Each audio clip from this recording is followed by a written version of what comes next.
Hello student. So last time we have completed till here.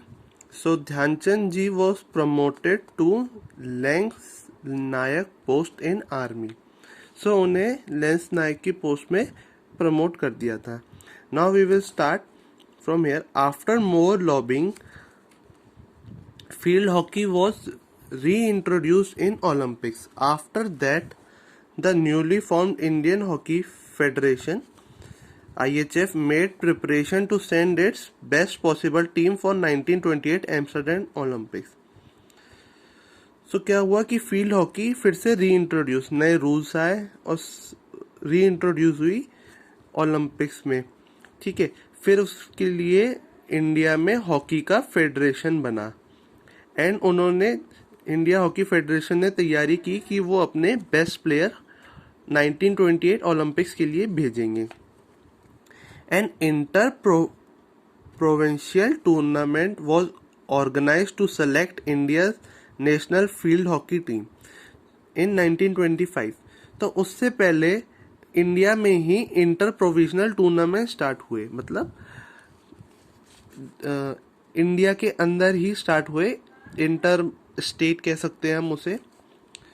तो 5 teams namely United Provinces UP, Punjab, Bengal, Rajputana and Central Provinces participated in the tournament.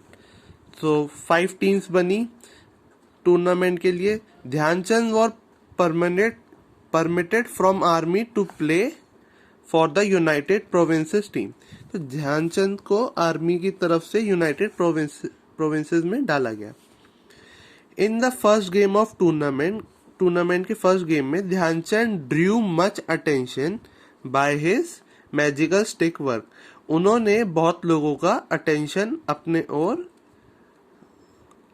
आकर्षित किया. मतलब क्या किया कि उन्होंने सबका ध्यान अपनी तरफ खींच लिया. The way he played and his ability of judicious pass assured him a position in the team that was to participate in Olympics. अब इसमें क्या हुआ, तो उन्होंने जिस एबिलिटी प्ले किया उसमें एश्योर्ड हो गया कि वो एक पोजीशन उन्हें टीम में मिल गई.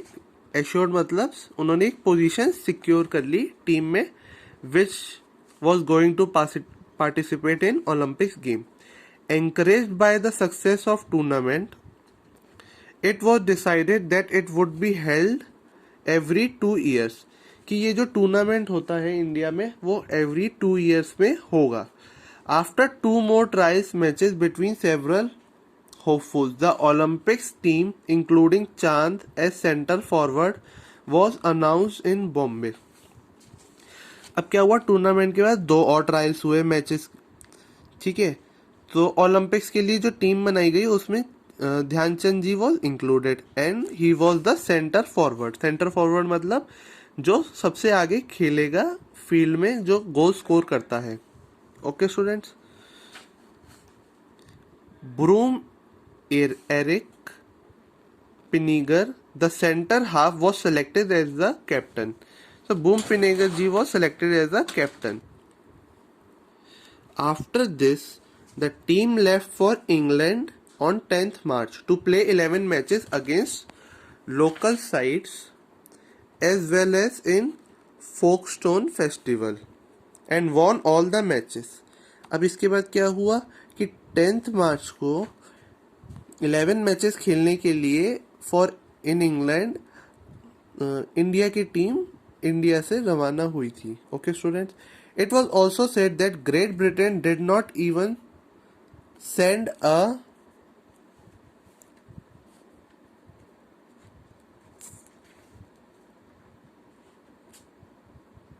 वेट, हम एक बार फिर से करेंगे. After this the team left for England on 10th March to play 11 matches against local side as well as in Folkestone Festival and won all the matches.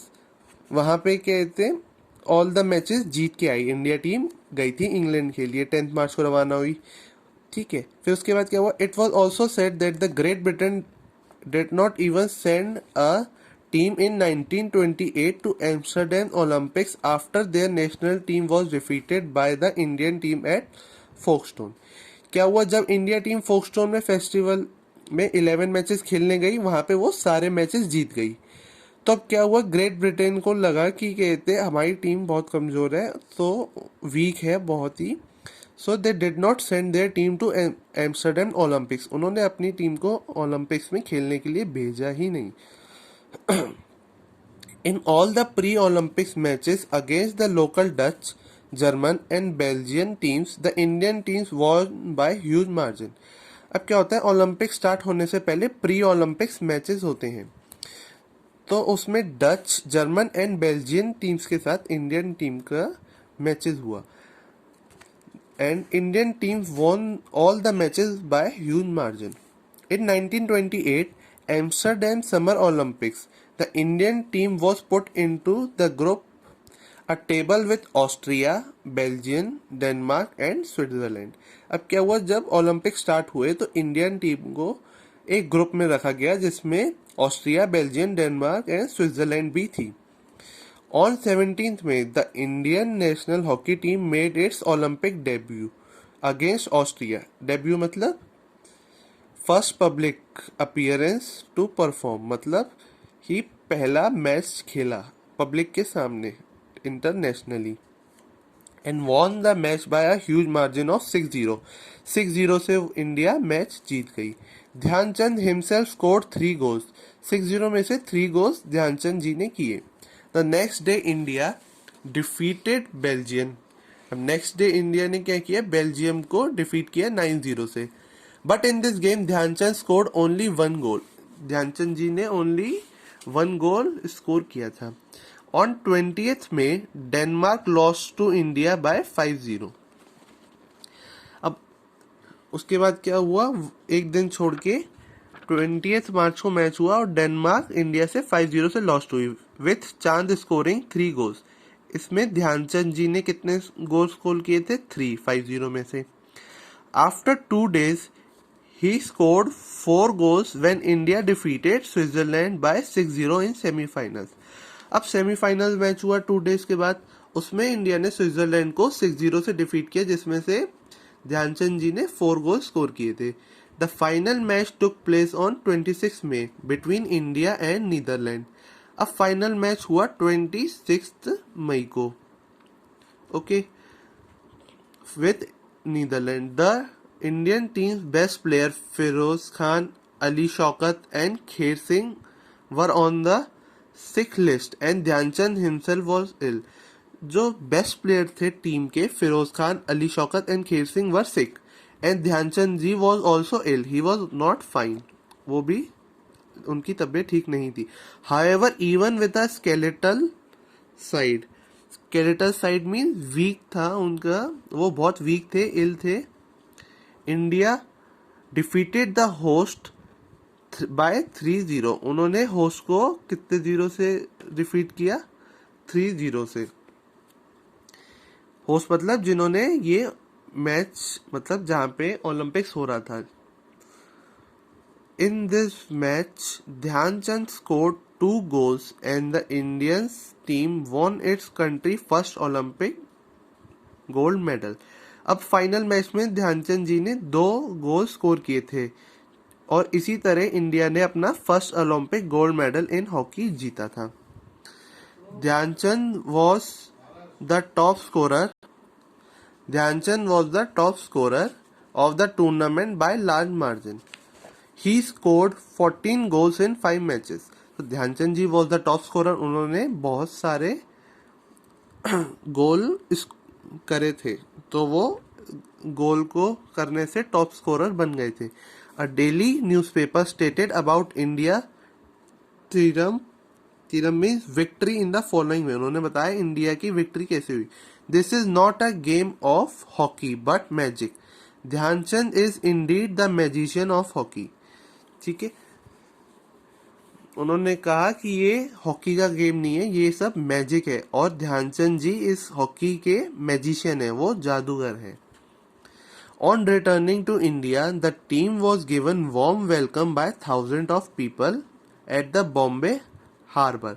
अब जब इंडिया टीम रिटर्न हुई वापस तो थाउजेंड ऑफ पीपल ने Bombay harbour में उनका welcome किया। Dhyanchand played various other matches and perform exceptionally well. उन्होंने बहुत सारे मैचेस खेले और बहुत ही एक्सेप्शनली परफॉर्म किया। Dhyanchand breath his last on 3 December 1979। तो ध्यानचंद जी ने अपनी लास्ट ब्रेथ 3 दिसंबर को ली थी and he died on 3 December, leaving a world record and unprecedented fame to his credit. Unprecedented fame मतलब अनमैच, उनका कोई मुकाबला नहीं कर सकता था। Although there seems to be a revival of the hockey sports once again in India, it is difficult to say whether India will ever be able to produce a hockey wizard like Dhyanchand in future. तो उनको कोई भी match नहीं कर सकता था, वो बहुत ही अच्छे प्लेयर थे।